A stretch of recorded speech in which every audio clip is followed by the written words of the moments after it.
Cromwell, class of '87, and you're watching NIttanySports Huddle. Welcome to the goPSU NIttanySports Huddle postgame show. We're here outside the Creamery at Iowa State College after an epic victory last night against the Iowa Hawkeyes, which Penn State won 42-14. Quintus, tell me your thoughts and feelings of the reaction after the game. What was felt? How did you feel after that? Big game, great game. Number one, hats off to the coaching staff and specifically these young players. We've watched them grow tremendously. Yes. So what I felt after the game from the team was a sense of definitely a sense of accomplishment. But these guys now have, I won't call it, we've got swag.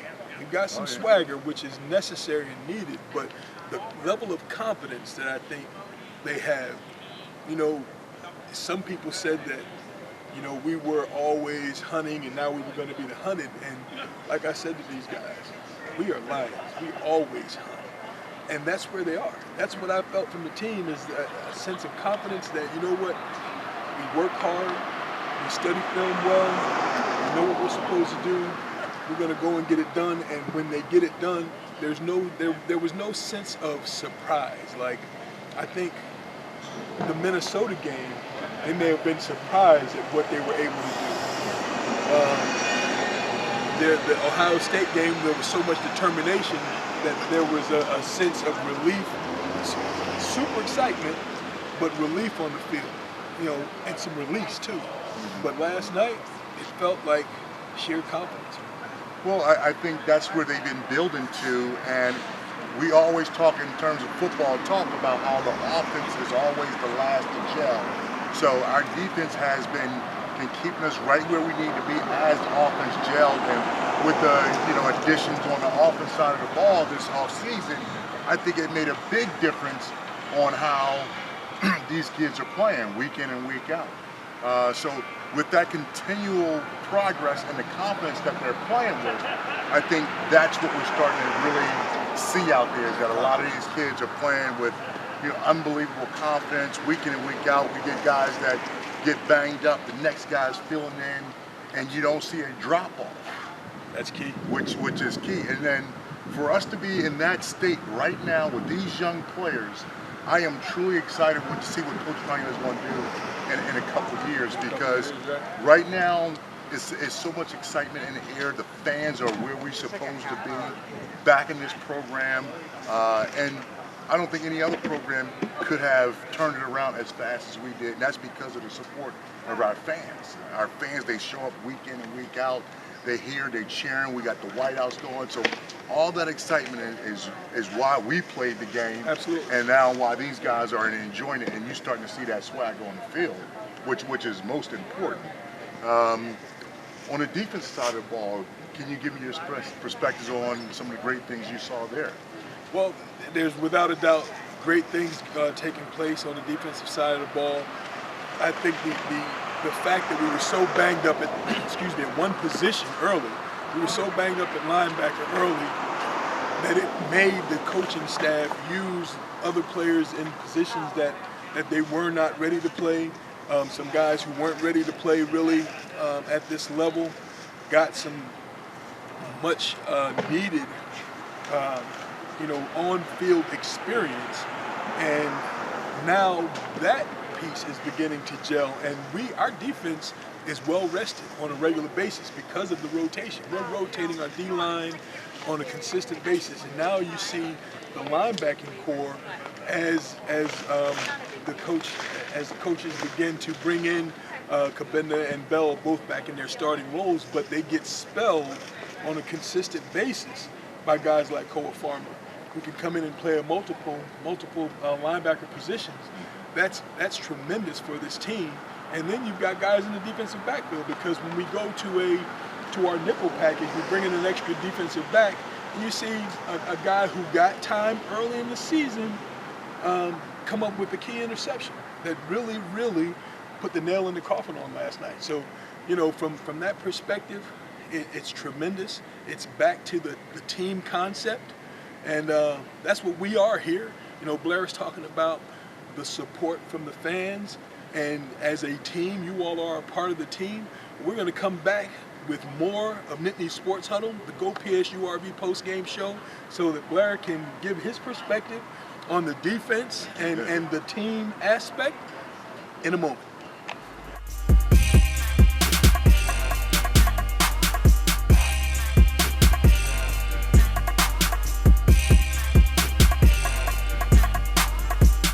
This is Wanda Bryant Hope, and you're watching Nittany Sports Huddle. Welcome back to the goPSUrv Nittany Sports Huddle post-game show, where once again your Nittany Lions had an outstanding defeat on last night, prime time, once again, prime time, right? Over the Iowa Hawkeyes. You know, this has been a very, very tight series over the years.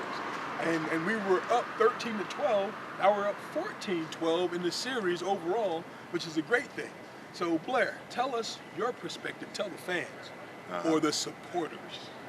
That's what we wanted, supporters. Yeah, supporters, yeah. Because fans could be fickle. Fair weather, fickle, fair weather, change, fickle, They change with the wind, so, right, supporters. So when you talk about looking at the defense and how they have developed over the last couple of years, everyone thought after last season with Bob Shoop's leaving that our defense was going to be kind of in disarray.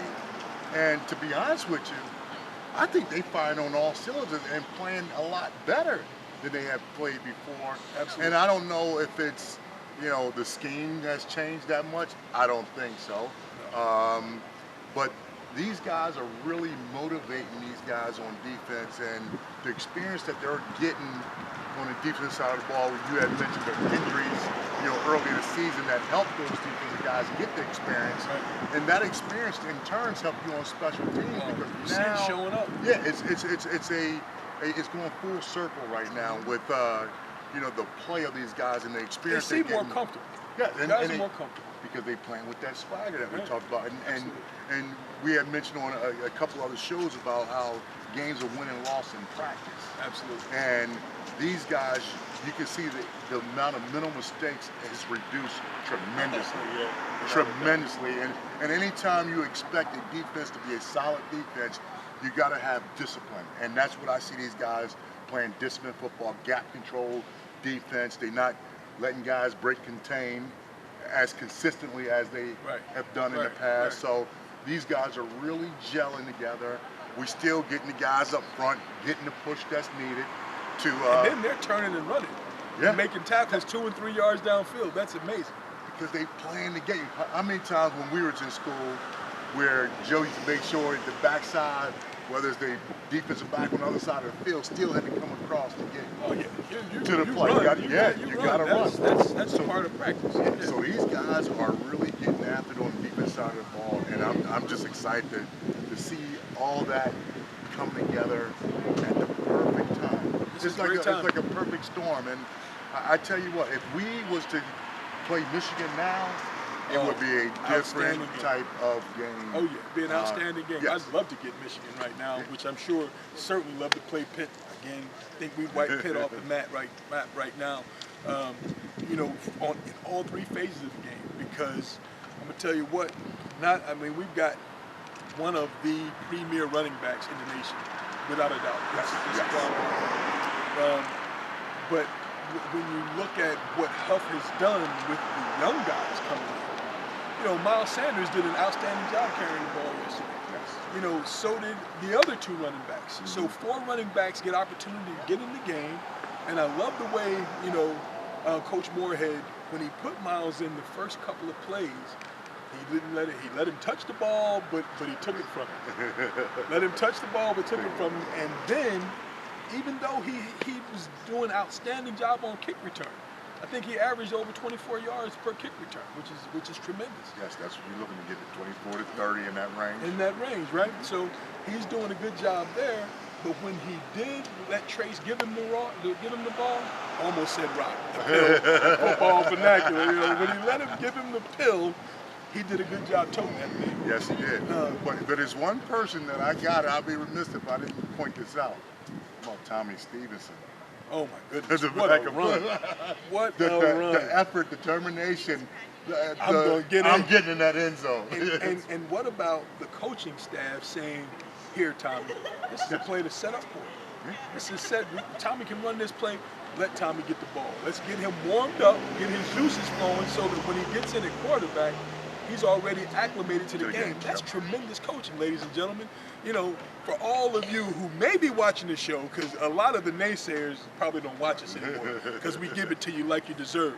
But for all of you who question, you know, Coach Franklin's coaching ability and what is he doing and this and that, and now Coach Moorhead even, that's a tremendous job of getting a player who's been on the sideline, holding a clipboard and doing what he's doing for his team all game, get him acclimated, get him in the game, get his juices flowing, let him touch that pigskin, and then what he do. But it's amazing that he has the running ability, because, you know, before He's the no season small started, kid, before the season, him and Trace was battling for the starting job. So you know that he's a talented player, and for him he knows the offense. So now he can plug them in at different spots and enjoy the game. So it's going to be very dynamic to see how this thing unfolds, because those two are going to be together another 2 years.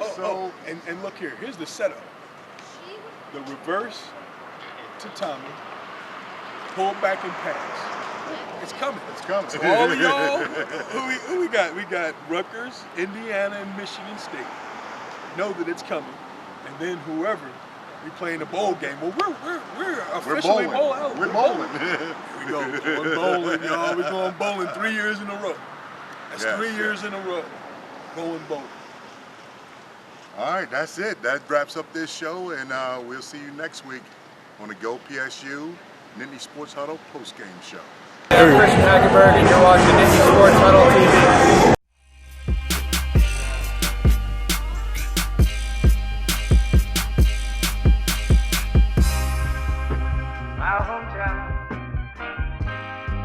My hometown,